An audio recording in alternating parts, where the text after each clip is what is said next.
አሁን ውስጥ ነኝ ያለሁት ብፁዕ ወቅዱስ አቡነ ሽኖዳ በሕይወት እያሉ በዚህ መካነ መቃብራቸው ላይ ባለው ሙዚየም ውስጥ በሕይወት እያሉ ከልጅነታቸው ከሕፃንነታቸው ጀምረው እስከ ፕትርክና እስከ ፓትርያርክነት እስኪደርሱ ድረስ ሲጠቀሙበት የነበረውን በሙሉ ለማስታወሻ እዚህ ሙዚየም ውስጥ ነው ያለው።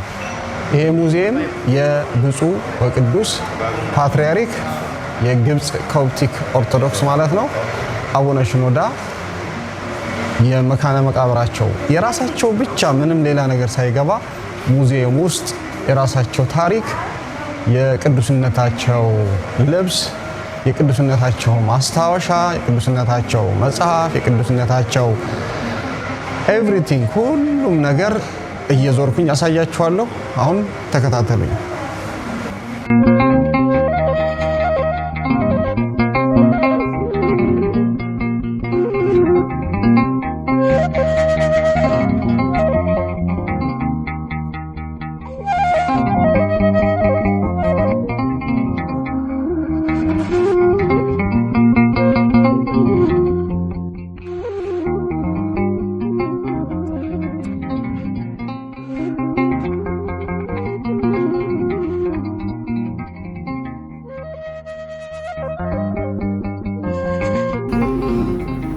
ዛሬ እጅግ ከምንወዳቸው በህይወት ዘመናችን በእኛ ዘመን ራሱ ከደረስንባቸው አሁን ግን በእኛ መካከል የሌሉ በህይወተ ስጋ የሌሉ በመንፈስ ግን ሁልጊዜ ከኛ ጋር የሚኖሩ የግብፁ ፓትርያርክ ብፁዕ ወቅዱስ አቡነ ሽኖዳ ዛሬ ከመቃብራቸው ቦታ መካነ መቃብራቸው ካለበት ሙዚየም ከተሰራበት ቦታ ከሚወዱት በህይወት እያሉ ይሄን ቦታ ይወዱት ነበር ቅዱስ አባታችን የአባ ቢሾይ ገዳም ማለት ነው።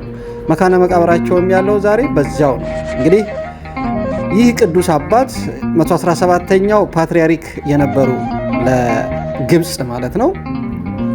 እንደገና ደግሞ ብፁዕ ወቅዱስ አቡነ ሽኖዳ ተብለው ደግሞ ሶስተኛ ናቸው። ሳልሳዊ ነው የሚባሉት።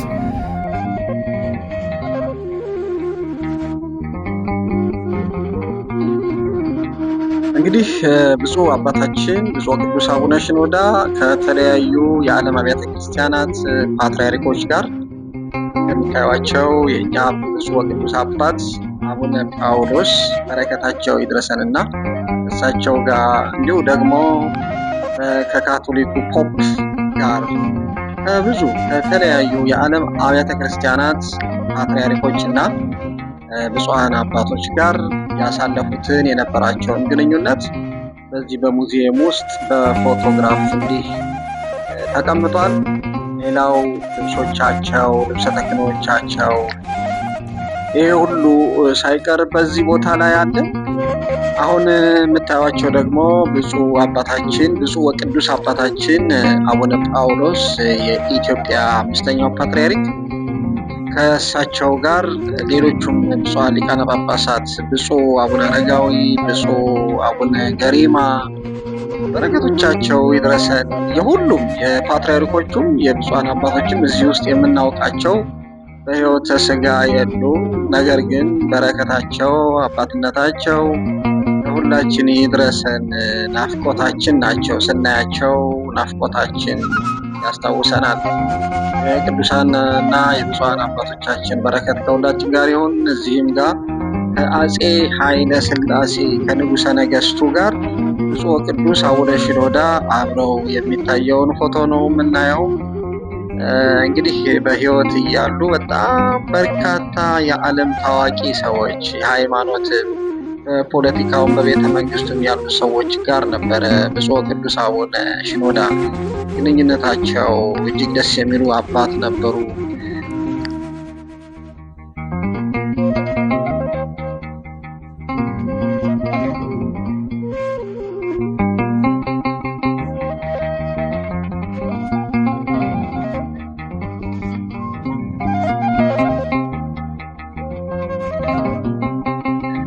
ይህ የምታዩት እንግዲህ ልብሰ ተክህኗቸው ነው። ማይከናቸው ነው። አስኬማቸውም እንዲሁ አለ።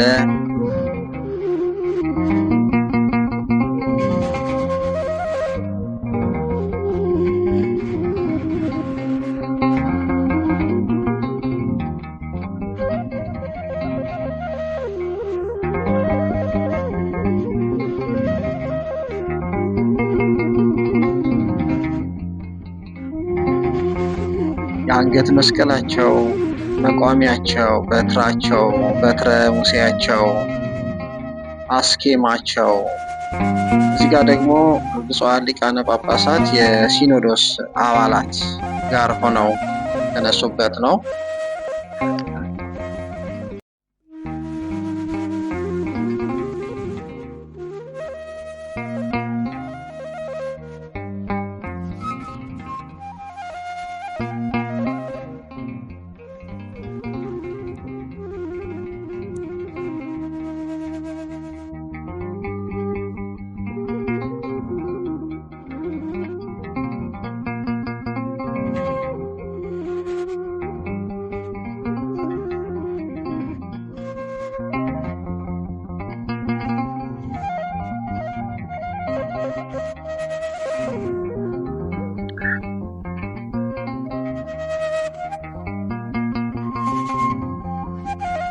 አሁን ደግሞ የምናየው የእጅ መስቀላቸው ነው። ይህ በተለያየ ጊዜ ያሳለሙባቸው የነበሩ መስቀሎች ናቸው። በስጦታም ያገኟቸው የቤተ ክርስቲያናቱ የቅዱስነታቸው እያሉ የሚሰጧቸው በእነዚህ አንገት መስቀሎቻቸው አይከኖቻቸው ናቸው። አስኬማው በእንደዚህ በክብር ተቀምጧል። አስኬማቸው የተለያየ አስኬማ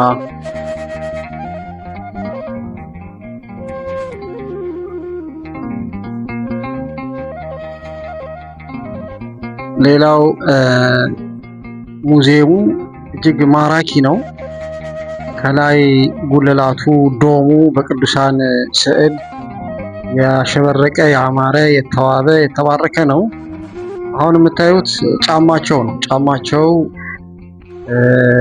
በተለያየ ጊዜ በቤትም ከቤትም ውጭ የሚያደርጓቸው የነበረው ጫማ ተቀምጧል። እዚህ ካልሲያቸው ሳይቀር ካባቸው እንደዚህ አይነት በተለያየ ዲዛይን የሚለብሷቸው ካባቸው ከምንኩስና ጀምሮ ጵጵስና እያሉ ፓትርያርክ እያሉ በተለያየ ጊዜ ልብሷቸው የነበሩ ናቸው እነዚህ።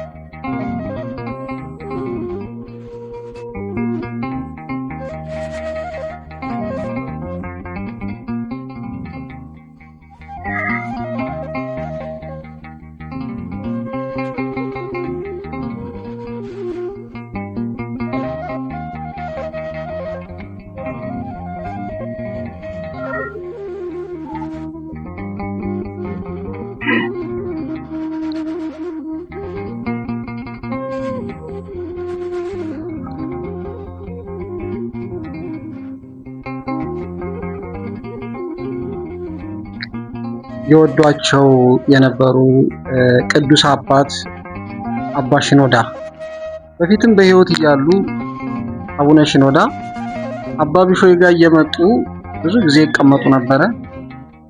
ከመንግስትም ጋር የተለያዩ ነገሮች ክርስቲያኖች ግፍ ሲደርስባቸው ወደ ገዳሜ ነው የሚሄደው እያሉ የሚመጡት ሐዘናቸውን ብሶታቸውን የሚያሰሙት ለቅዱሱ አባት ለአባ ቢሾይ ነበርና አባ ቢሾይን በጣም ይወዷቸው ስለነበረ መጨረሻም መካነ መቃብራቸው በዚሁ በአባ ቢሾይ ገዳም ሆነ። እመቤታችንም ልዩ እናት ወዳጃቸው ስለ እመቤታችን ያላቸው ነገር እጅግ ተናግረው አይጠግቡም። ይኸው እዚሁ በእሳቸው ሙዚየም እመቤታችን ትንሣኤዋና እርገቷን እንዲህ በተሳለ ስዕል ዶሙ ላይ እናያታለን።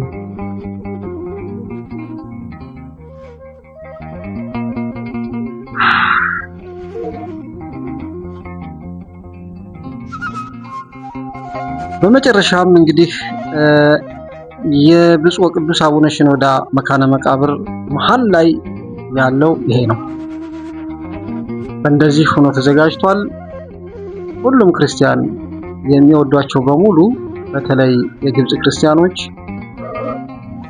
አባታቸው ናቸውና እነሳቸውም ልጆቻቸው ናቸውና እንዲህ ድፍት ብለው የውስጣቸውን በድምጽም በጽሁፍም ሰጥተው መልእክታቸውን አስቀምጠው ይሄዳሉ። እኛም ኢትዮጵያውያን ልዩ ፍቅር አለን የብፁዕ ቅዱስ አባታችን። በተለይ መምህራነ ወንጌል የእሳቸውን መጽሐፍ ያልተረጎመ የለም። ይሄ አሁን የሚታየው የብፁዕ ወቅዱስ አቡነ ሽኖዳ መጻሕፍት ናቸው። ቅዱስ አባታችን በእውነት በአፍም በስብከትም ብቻም ሳይሆን በመጽሐፋቸውም የታወቁ ናቸው። ብዙ ዓለማት የዓለም አብያተ ክርስቲያናት በየራሳቸው ቋንቋ እየተረጎሙ ተጠቅሞባቸዋል። በተለይ ደግሞ በእኛ በኢትዮጵያ ኦርቶዶክስ ተዋሕዶ ቤተክርስቲያን ብዙ መምህራነ ወንጌል ወንድሞቻችን እየተረጎሙ በጣም ብዙ መጻሕፍት ምዕመናኑ በሕይወታቸው እንዲለወጡባቸው እንዲጠቀሙባቸው አድርገዋል።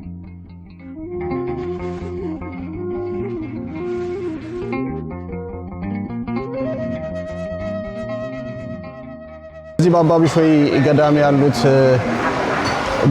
ብፁዓንም ክቡራንም መነኮሳት ጳጳሳትም ይገኛሉ፣ መነኮሳትም አሉ።